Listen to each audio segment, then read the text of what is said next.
This is an opportunity for us to make an announcement about something very exciting, which is a bipartisan, bicameral effort to improve our regulatory process to provide relief to businesses, small and large. I want to thank my colleagues for being here.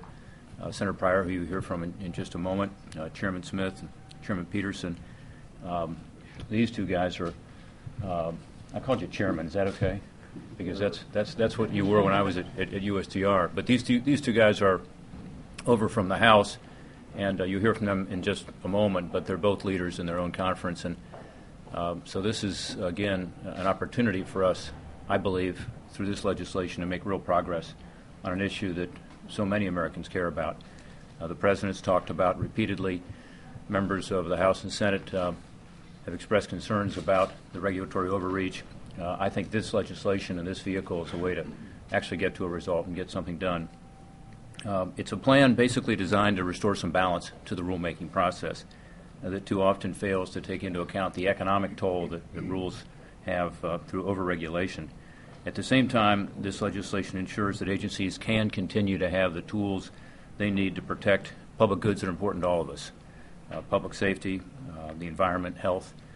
We can't overlook the fact that we have huge support here this morning. Over 59 organizations, I say over 50 because I'm told there's a 60th, I'm not sure who it is, but we have over 59 organizations now that have supported the effort, and some of them are with us today.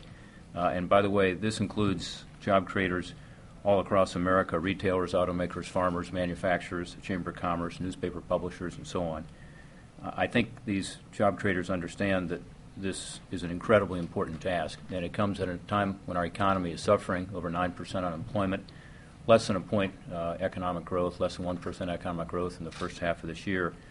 And part of the solution certainly lies in dealing with our fiscal problems, something I've been working a lot on, as have my colleagues, but it also must include looking at this huge unbudgeted cost of government. There are all kinds of statistics out there as to the cost of regulations. One that's often cited is the Small Business Administration's Office of Advocacy report, which says that regulatory costs now exceed $1.75 trillion annually. That's a bigger impact, by the way, than income taxes on these businesses.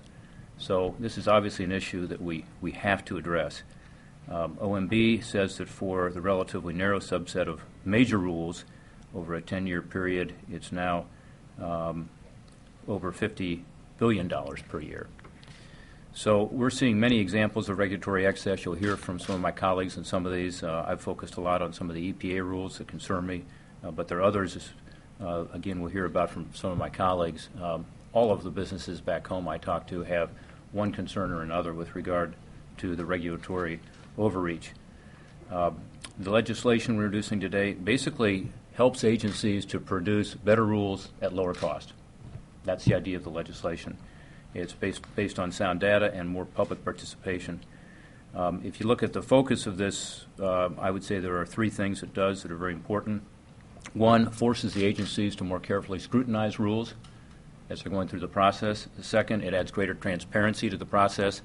And third, it requires a more thorough process for writing the very costliest rules, the most expensive rules. I don't want to spend a lot of time going over all the details because, again, I want you to hear from my colleagues and we'll have time to answer questions. But the bottom line is this legislation requires there be a cost-benefit analysis.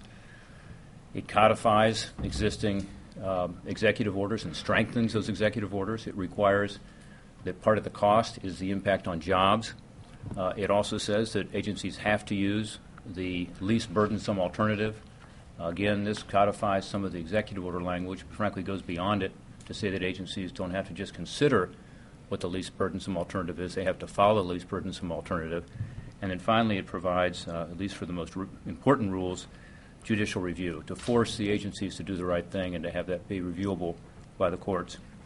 And then again, it provides much more transparency, public notice, inviting public comments, and then it also requires a more careful evidence-based approach to issuing the costliest rules, those rules that have a major impact on the economy.